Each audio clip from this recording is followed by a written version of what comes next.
E aí, pessoal, tudo jóia? Professor Márcio Damasceno, professor discursivo aqui do Estratégia. Prazer estar aqui para a gente falar sobre essa parte tão importante do seu concurso, que é a prova discursiva. E não é uma prova discursiva qualquer, né? É uma prova discursiva para o TCU, que exige uma preparação específica, tá? Aqui no Estratégia a gente tem alguns cursos com correção. Recomendo que vocês avaliem a possibilidade de adquirirem um desses cursos. Na análise de edital que eu fiz sobre a prova discursiva do TCU, eu apresento para vocês todas as opções de curso que nós temos, então lá vocês poderão encontrar a informação do curso que melhor se ajusta às suas necessidades, tá bom? Como vai funcionar o nosso roteiro aqui hoje? Eu vou passar a questão para vocês, fazer alguns comentários sobre a peça de natureza técnica, tá? Não vai ser uma aula sobre isso, ainda vai acontecer, mas não vai ser uma aula específica sobre ela. Depois a gente vai fazer duas questões de 10 linhas, como será o previsto para vocês no dia da prova, tá?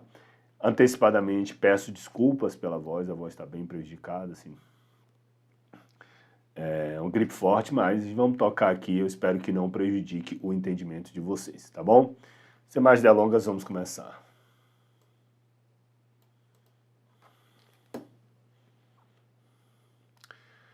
Bem, no relatório de gestão fiscal, artigo 54 da LRF, do segundo quadrimestre de 2023, né, os RGFs, eles são quadrimestrais, salvo a exceção de alguns municípios, né, com uma quantidade de habitantes, que aí fica semestral, né, o valor total das despesas com o pessoal atingiu 40% da RCL, conforme o artigo 2º, inciso 4 da LRF, tá? O artigo 2º, inciso 4 é o que define o que é a RCL, tá bom?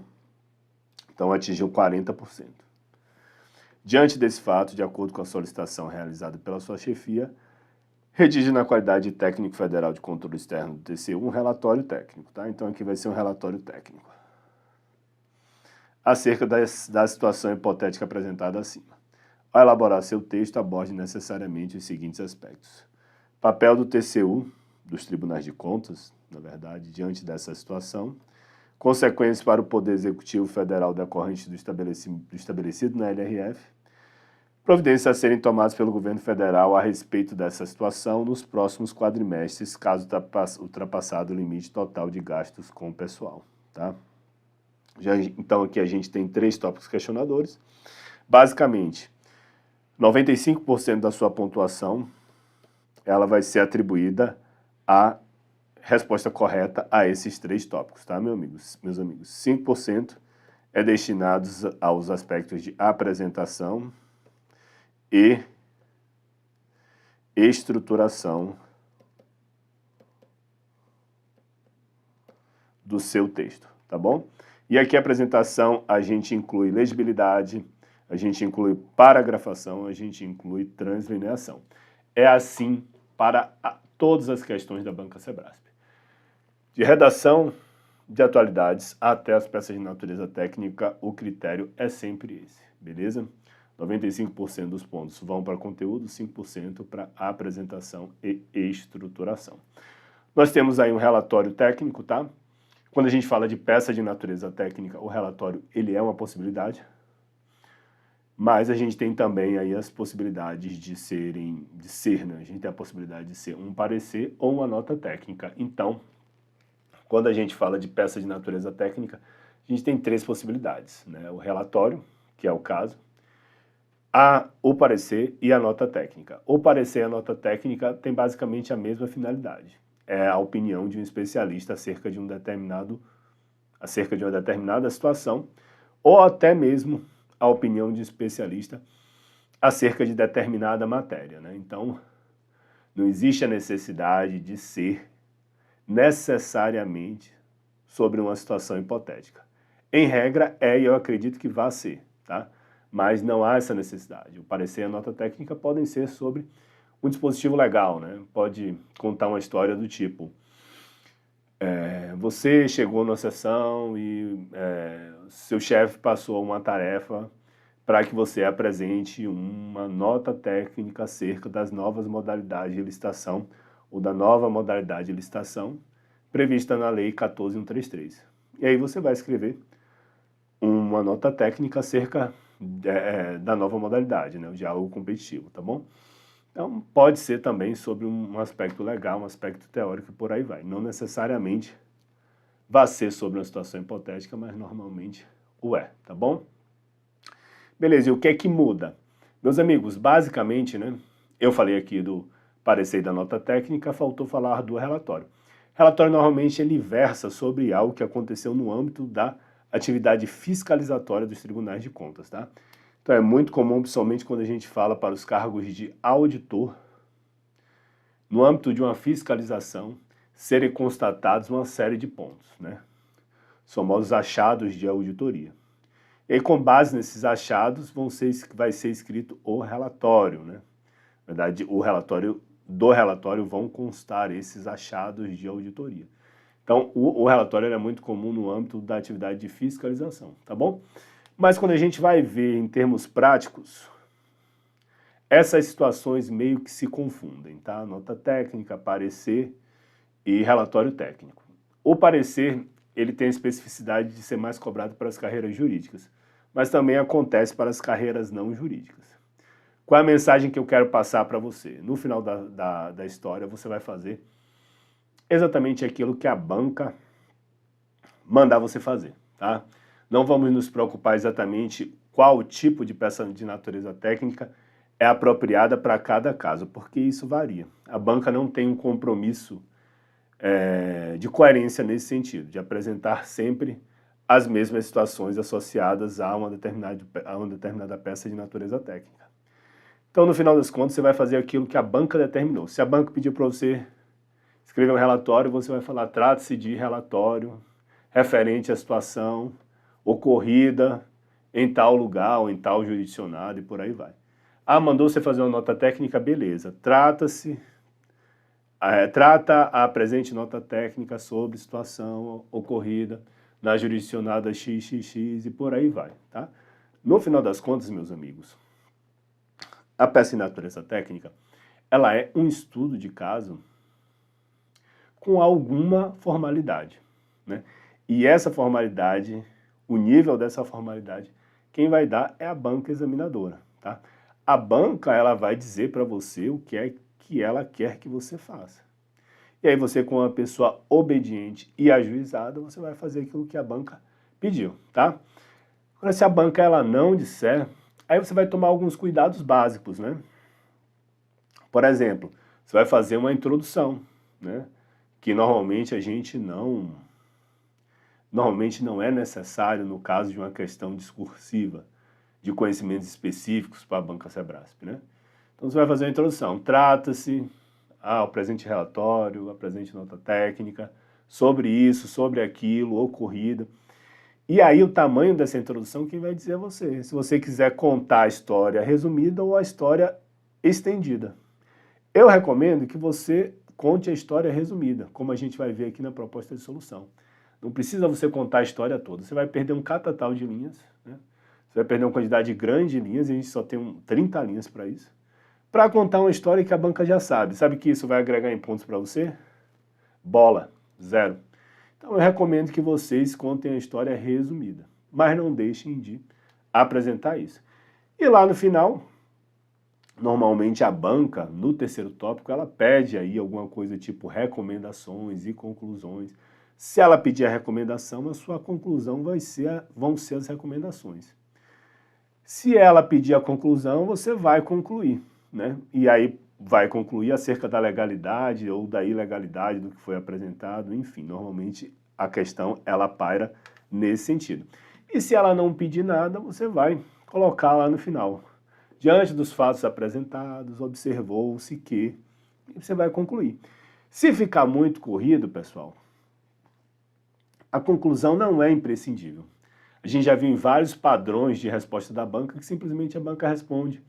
É o parecer, é a nota técnica, segue o presente parecer para a apreciação das instâncias cabíveis ou da instância superior, quando contam a história de que seu chefe pediu, né, como é o caso inclusive.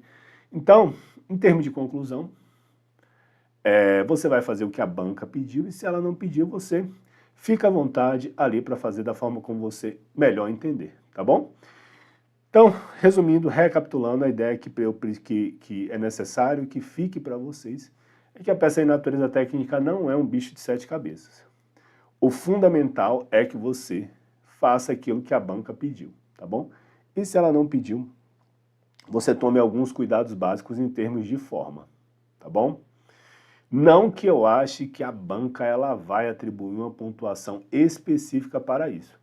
Mas se a banca pedir uma peça de natureza técnica, é esperado que você cumpra alguma formalidade, ainda que isso seja pontuado no aspecto apresentação, aqueles 5% que eu falei para vocês lá quando a gente leu a questão, tá bom? Então não é um bicho de 7 cabeças, tá? Importante que vocês tenham isso em mente. Não precisa ficar com medo, não morde. Beleza, meus amigos?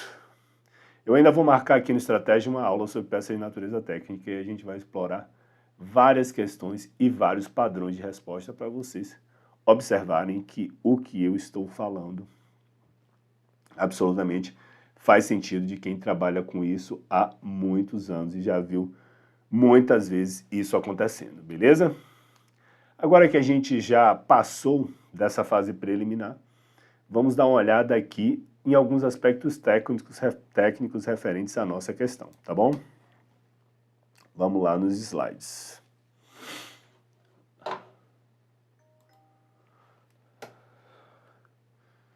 Bem, sobre o papel dos tribunais de contas. Aqui você tem que conhecer o artigo 59. Um aspecto, pessoal. O aluno chega para mim e fala assim, professor, eu só quero decorar uma coisa da LRF. Meu amigo, decore as regras referentes à despesa de pessoal. Porque em termos de cobrança em prova discursiva é o que mais cai, tá bom? É o que mais cai. Já caiu, e não só Sebrasp, todas as bancas. Não tem uma banca que eu não conheça uma questão que cobre despesa com o pessoal, tá bom? É importante que vocês conheçam o limite, tá? Os limites, o que é que acontece quando se atinge o limite prudencial e por aí vai, tá? Quando se extrapola o limite de 100%, tá? É importante que vocês conheçam essa regra. Vamos voltar ali para os slides. Vou pegar uma água aqui.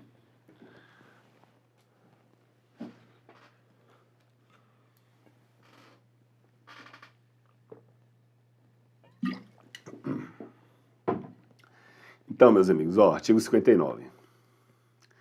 O Poder Legislativo, diretamente ou com auxílio dos tribunais de contas, né, o Poder Legislativo, que é o titulado controle externo, né, e o sistema interno de cada poder fiscalizarão o cumprimento dessa lei complementar, tá? Então, essa aqui é a primeira ideia que vocês precisam ter. Os tribunais de contas, eles são responsáveis pela fiscalização do que existe na LRF, isso de forma geral, tá bom? De forma mais específica, né, que ele fala aqui com ênfase, cabe aos tribunais de contas verificar medidas adotadas para o retorno da despesa com o pessoal ao respectivo limite, nos termos dos artigos 22 e 23. 22 é o prudencial, tá? E 23 é o total, tá bom? As medidas que têm que ser tomadas quando ultrapassa os 95%, tá? Maior do que 95%, ou maior que 100%, tá bom? E aí, bem, de forma ainda específica, os TCs alertarão, né, que é o limite de alerta, tá bom, pessoal? Que o montante da despesa com o pessoal ultrapassou 90%, tá bom? Esse aqui também vocês têm que saber e com certeza já sabem. No que tange ao limite, tá? Bem, esfera federal, né? No máximo aí, 50% da RCL, né? Se não me falha a memória, né? 50% da RCL, com gasto para pessoal. Desses 50%, 40,9% para o Poder Executivo Federal. E aí inclui um bocado de coisa, né? Tá? 40,9%. No caso da gente, foi 40%, né? Chegou em 40%, 40 sobre 40,9% vai dar aí aproximadamente 98%. Ou seja, né? Maior do que 95%, ou seja, limite prudencial atingido, tá? Beleza? Segue o jogo. Bem, e aí o 22 que eu falei para vocês, né, o parágrafo único. Se a despesa total exceder 95%, já tem uma série de medidas, né? A gente vai falar sobre elas lá na resposta, tá bom? Concessão de... Isso aqui precisa estar decorado, tá bom, pessoal? Isso aqui precisa estar decorado. Aqui os incisos 1 a 5, tá bom? Segue o jogo. Bem, o 23 é um pouquinho mais enrolado porque faz remissão aos parágrafos 3º e 4º do artigo 69 da Constituição, tá? Então vamos lá. Só um segundo. Se a despesa total com pessoal do poder ou órgão referido no artigo 20 ultrapassar os limites no mesmo artigo, sem prejuízo das medidas do 22, né? Sem prejuízo das medidas para adequação lá do limite prudencial, o percentual terá que ser eliminado nos 2 quadrimestres seguintes, sendo pelo menos 1/3 no primeiro, né? E aí, né, o que faltar no segundo. Adotando-se, entre outras providências, o que está no parágrafo 3º e 4º do 169 da Constituição. Então, no 169, parágrafos 3º e 4º, bem, quais são as providências? Redução em pelo menos 20% das despesas com cargo, comissão e função de confiança. Exoneração dos não estáveis. E aqui o quarto, né, o polêmico, que trata sobre a possibilidade de exoneração, né, do servidor estável. Mas aí precisa ter lei, né, um ato normativo motivado de cada um dos poderes, e esse aqui eu acho que é o grande X da questão, né? O tal do ato normativo motivado. E aí nos parágrafos 1º e 2º do artigo 23, o que eu chamo a atenção de vocês é que teve a sua constitucionalidade julgada pelo Supremo, tá bom? O parágrafo 2º, o Supremo falou que é inconstitucional, tá? Então, 2º, inconstitucional. O primeiro, ele falou que é inconstitucional a partir daqui, pela redução dos valores a eles atribuídos. Isso aqui, segundo o Supremo, também é inconstitucional. É o que está aqui, né? É inconstitucional qualquer interpretação de dispositivo da Lei de Responsabilidade Fiscal que permita a redução de vencimento de servidores públicos para adequação de despesas com pessoal. Então, tá? Redução de vencimentos de servidores. É isso, tá? É inconstitucional o parágrafo 2º do artigo 23, que faculta a redução temporária, tá bom? É isso, deem o print aí, que a garganta do tio já tá pifando, beleza? Vamos seguir. Agora a resposta, né? Não poderia deixar de faltar. E na resposta, meus amigos, a gente vai colocar em prática tudo aquilo que eu venho falando para vocês aqui durante essa nossa exposição, tá bom? Tem 18 minutos já. Tudo aquilo que eu venho falando para vocês, tá? Como a banca não definiu um formato, eu adotei um formato que eu considero ser conveniente e que eu acredito, tenho convicção, que vai atender aí esses requisitos mínimos formais que a banca espera encontrar na sua resposta, beleza? E aqui é a introdução simples, tá, pessoal? Trata-se de relatório técnico cujo foco é analisar o montante relativo à despesa de pessoal no âmbito do Poder Executivo Federal no 2º quadrimestre de 2023. Isso aqui é mais do que suficiente. Você não precisa contar a história toda. No contexto apresentado, o Tribunal de Contas da União, no exercício da sua atividade de controle externo e de fiscalização do cumprimento da LRF, foi o que eu falei, né? Emitirá o limite de alerta ao Poder Executivo, tá? Essa aqui é a ideia mais imediata. Esse aqui o aluno não pode esquecer, tá? Acredito que quase ninguém esqueceria, porque isso aí já está na massa do sangue. Informando que o montante com despesa pessoal ultrapassou o limite de 90% da RCL. Além disso, fiscalizará as medidas adotadas para o retorno da despesa com o pessoal, caso se ultrapassem os limites prudencial e total. No caso, do total, no caso, 40,9% da RCL da União. Beleza? Segue. Ademais, registre que o Poder Executivo Federal extrapolou o limite prudencial. Considerando que o limite do referido ente é 40, do referente é 40% da RCL da União e que o valor total das despesas com pessoal atingiu 40%, observa-se que o Executivo já alcançou aproximadamente 98% do limite, valor que supera, portanto, o limite prudencial, que é 95% do valor do limite total de gastos com pessoal. Então, já coloquei aqui que o Poder Executivo está na corda bamba. Nesse sentido, observe aí o uso dos conectivos, né, para fornecer a coesão, a progressividade do nosso texto, né, conectando a ideia do parágrafo anterior com a ideia do próximo parágrafo, tá? Nesse sentido, segundo a LRF, ultrapassado o limite prudencial, são vedados ao poder. E aí começa, né, aqueles 5 incisos do parágrafo único do artigo 22. A concessão de vantagem, aumento, reajuste ou adequação de remuneração a qualquer título, salvo os derivados de sentença judicial ou de determinação legal ou contratual, ressalvada a revisão geral que está lá na Constituição, tá? E que não é cumprida. A criação de cargo, emprego ou função, a alteração de estrutura de carreira que implique aumento de despesa, o provimento de cargo público, admissão ou contratação de pessoal a qualquer título, ressalvada a reposição decorrente de aposentadoria ou falecimento de servidores só das áreas de educação, saúde e segurança, e a contratação de hora extra, salvo no caso das situações previstas na Lei de Diretrizes Orçamentárias e no caso de convocação extraordinária do Congresso Nacional, tá? Sendo que aqui tem uma determinação de proibição, né, da Emenda Constitucional 50 de 2001, faltou... Tá, Emenda Constitucional 50 que fala sobre a proibição de pagar hora extra, tá bom? A convocação extraordinária do Congresso Nacional, tá bom?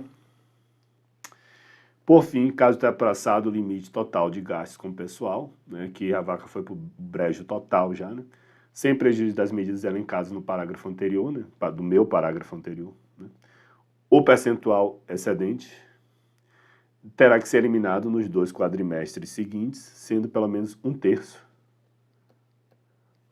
no primeiro deles, tá? Para isso, poderão ser adotadas as seguintes medidas: redução em pelo menos 20% das despesas com cargos e comissões e funções de confiança. Aqui está lá no parágrafo 3º do artigo 169, tá? Exoneração de servidores não estáveis ou extinção de cargos ou funções. Se as providências não forem suficientes, o servidor estável poderá perder o cargo desde que ato normativo motivado de cada um dos poderes especifique a atividade funcional. O órgão ou unidade administrativa objeto de redução do pessoal, da redução de pessoal. Apresentados esses esclarecimentos, submete-se o presente relatório em instância superior. Então é aquilo, pessoal, não pedi uma conclusão específica, eu faço uma conclusão simples aqui, mas eu também não deixo faltar, tá? Tem gente que colocaria aqui, é o relatório. Também pode, pessoal, tá tranquilo também, tá? A gente vê isso em alguns padrões de resposta da sua banca. Beleza? Vista aí a peça de natureza técnica, vamos para o próximo. Questão 1. Bem, segundo a LRF, artigo 56, as contas prestadas pelos chefes do Poder Executivo incluirão, além das suas, as dos presidentes dos órgãos dos poderes legislativo e judiciário e do chefe do Ministério Público, referidos no artigo 20, as quais receberão parecer prévio, esse aqui é o ponto, né? Separadamente do respectivo Tribunal de Contas. À luz da jurisprudência do STF, discuta a abrangência do parecer prévio versus o julgamento das contas em relação às contas prestadas pelo chefe dos demais poderes, né? Porque aqui eu coloco poderes porque tem o Ministério Público aqui, né? Em regra não é um poder, né? Em regra não, rigorosamente não é um poder, né? Além do Executivo. Tá? Então, pessoal, aqui a grande questão é a seguinte: os chefes dos demais poderes também levarão parecer prévio ou terão suas contas julgadas pelo Tribunal de Contas? Segundo o Supremo, terão suas contas julgadas, tá, pessoal? É isso que está aqui. Acerca do artigo 56 caput da Lei de Responsabilidade Fiscal, dispõe-se que o STF considerou o referido dispositivo inconstitucional. Com efeito, observa-se que a LRF determinou que as contas prestadas pelos chefes do Poder Executivo devem incluir, além das suas próprias, as dos presidentes dos órgãos dos poderes Legislativo, Judiciário e do MP, sendo que os tribunais de contas deveriam emitir parecer prévio separadamente para cada uma dessas contas, né? Então aqui eu só repeti o que está lá, tá bom? Todavia, o STF considerou o dispositivo inconstitucional, entendendo que houve violação ao texto constitucional, já que a própria Constituição prevê a emissão de parecer prévio apenas sobre as contas do presidente da República, tá bom? Assim, no caso judiciário do Ministério Público e do Legislativo, o Tribunal de Contas julga as contas e não apenas dá um parecer prévio, beleza?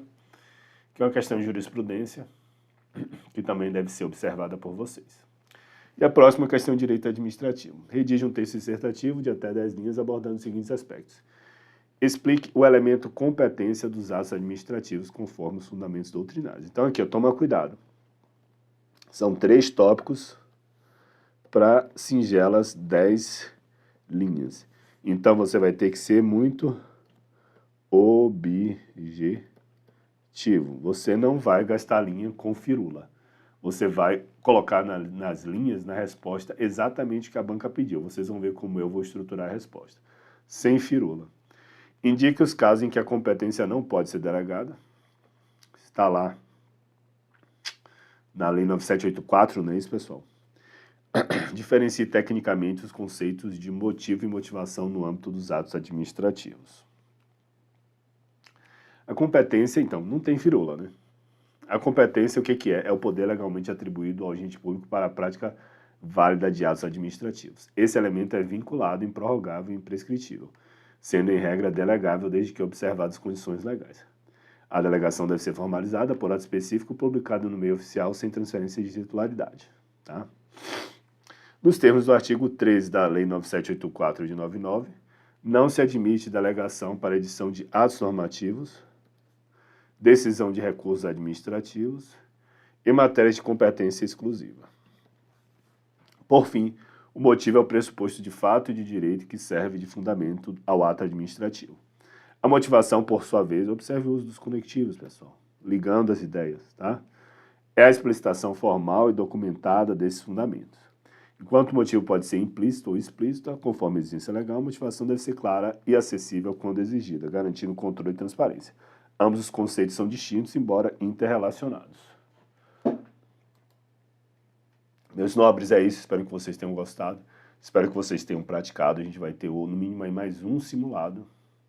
E aí vocês vão poder praticar novamente, tá? Fico devendo aí para vocês uma aula sobre peça de natureza técnica. Eu vou marcar pelo site do Estratégia, tá bom?